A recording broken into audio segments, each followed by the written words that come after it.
Hello everyone, today we're going to be talking about all the mistakes that I made on the seasonal server. However, I was still able to hit level 61, as you can see on the top left corner, within 5 days. So I was a little bit slow, I made a ton of mistakes, but I was still able to hit it within 5 days, which is pretty good because I've got PSO2 coming out tomorrow and I really wanted to just get all the seasonal rewards and, get everything out of the way. But without further ado, let's talk about the mistakes I made so that you don't make the same mistakes and maybe you'll be able to redeem all the seasonal rewards in less than 5 days, because I'm sure you guys are probably going to be faster than me. So the first mistake that I made was not playing on the seasonal server. So you can see here that there is a list of servers over here, alright? So you've got seasonal servers 1, 2, 3, 4, as well as a seasonal PvP server. And you should be playing on these 5 servers. Do not play on any of the other servers, especially if you're farming.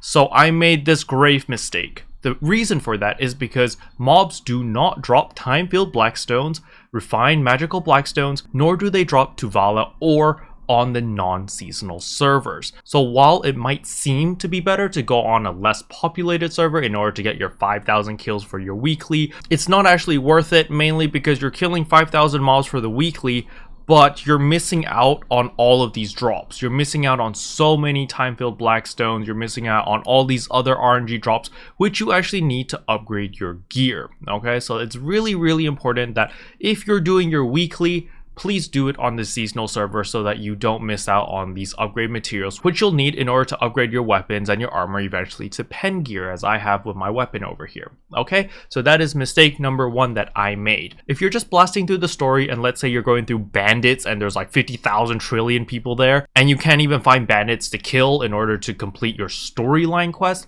then yes, by all means, go do it just to blast through the storyline. Alright, mistake number 2 that I did was not blasting through the storyline and actually grinding. Beelining through the storyline is actually very, very important. The reason for that is because if you look here at the season exclusive gear, it says on the second bullet point, Pen Naru gear can be exchanged for Pride Tuvala gear through the NPC. However, there is a prerequisite for this, and that you need to complete Apocalyptic Prophecy in order to do that, which is the Medaya main quest, alright? So you will get your Naru gear from just playing the game, right? Playing the game, opening these seasonal leveling aid boxes will give you Naru gear at the very beginning and will also give you your Tuvala gear. However, the Tuvala gear that you get, do not upgrade them, alright? They'll give you a level 0 Tuvala helmet, Tuvala armor, all that stuff. And if you want to upgrade it, it's going to have to go to +1, +2, all the way to +15. Then it'll go to Pride, Duo, Tri, so forth and so on, right? That will waste a ton of time-filled blackstones, which is not worth your time, alright? Save your time-filled blackstones for the bigger upgrades, like, your Tri and above, alright? So don't waste these. So how are you going to be getting your Tuvala gear then? All you're going to be doing is maxing out your current Naru gear. You're going to get your Naru gear to pen. The reason for that is because your Naru gear does not use time-filled blackstone. It uses these broken down, busted up blackstones, right? And you're going to have thousands of them just by going through the story. 0 grinding required, and you won't know what to do with them. So what you're going to do is you're going to go to enhance and you're just going to put in your Naru gear and you're going to spam that enhance button until it eventually gets to pen. You're not going to use any fail stacks, you're not going to use any cron stones, nothing. Just spam the crap out of that button until it becomes a piece of pen Naru gear. And then once you have that pen Naru gear, you're going to come to your best friend over here, this dude, and there will be a new option over here. It'll be called like talk or chat or something, and you'll be able to exchange your pen Naru gear for a Pride Tuvala gear.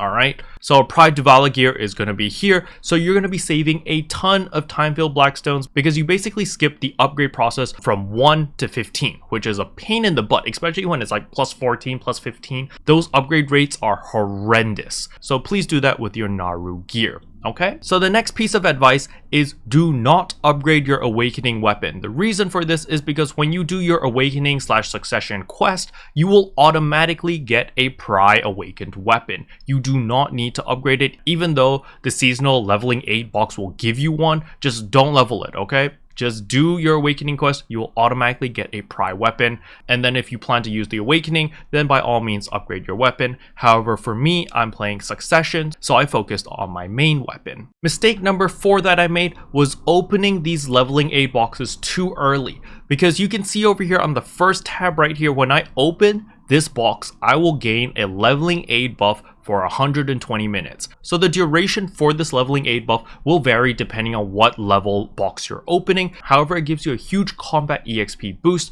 So don't open these boxes until you've decided, hey, I'm gonna grind here for an hour, or I'm gonna grind here for so and so. Then pop it open so that you get the buff and you can maximize that buff, because it really does speed up the leveling, especially if you've been picking up your mercenary experiences every single day. You can actually use simple alchemy to gain a 600% combat EXP plus the leveling aid buff, which is like another 300%, plus the EXP boost event that currently gives us an extra 100% combat EXP.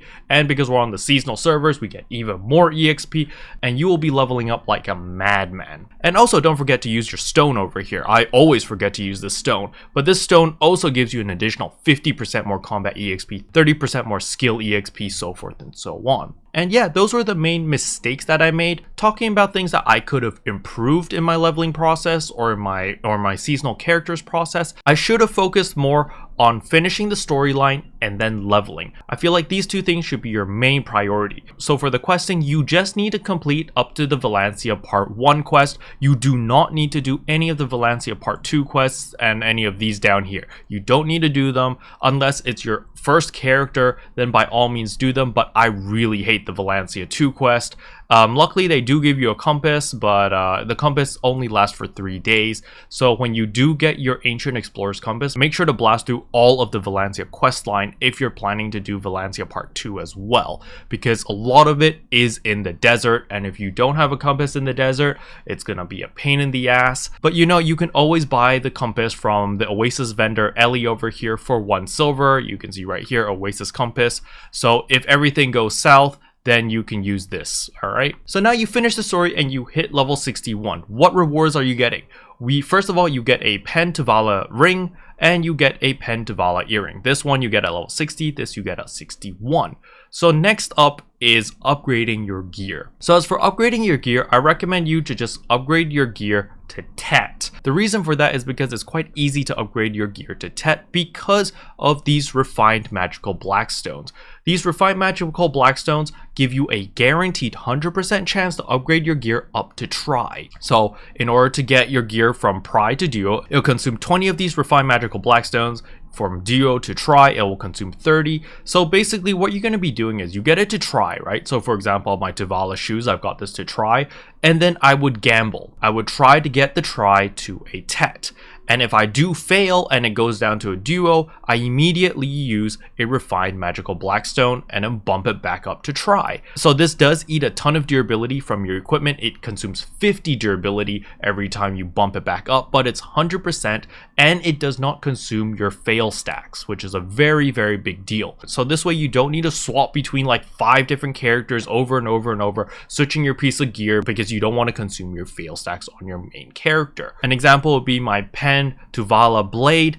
This was a pain in the ass to upgrade, all right, because I ran out of these stones. So what happened was I failed my first pen attempt. I did not use cron stones, so it downgraded to Tri. So I tried to upgrade it again from Tri up to Tet, and it failed again. Then it went down to Duo. So when I went to Duo, I was sitting there on like 62, 65 fail stacks on this character, and I didn't want to consume that. So I had to transfer to another character, use some fail stacks on that, get it back to Tri, and then I had to try to get my Tri back to Tet. And this process went on for like 3 hours, right? I just kept failing, and it was a pain in the ass because I kept having to switch characters. But eventually I managed to get my pen blade. So for those who are wondering, it took me 83 fail stacks before I got my Pen Tuvala blade. So that gives you an idea of how many times I failed. I used the 60 advice of Valks, and then I used Valk's cries. I used 10 of them, so I bumped it up to 70. And then I failed 13 times before I finally got my Pen Tuvala blade. All right, so that gives you a general idea of, like, you know, if you're really unlucky like me, it's gonna be a pain in the ass. You could copy what Evil Duo's Harm did, and he just used cron stones, but I didn't have that many cron stones. I don't really have any cron stones, to be perfectly honest, so it was a pain in the butt to get this blade. But now I have it, so I'm happy. And now you can see my AP is 204. And I'm probably just going to try to get all the rest of the gear slowly to Tet first, and then start gambling and dying and trying to get to Pen. Don't forget to blast through your season pass as well, because at the very end you do get that emoji. But yeah, hopefully you guys enjoyed the video. If you did, I would appreciate a like and a subscribe, and I'll see you guys in my next video. No video tomorrow, sorry guys.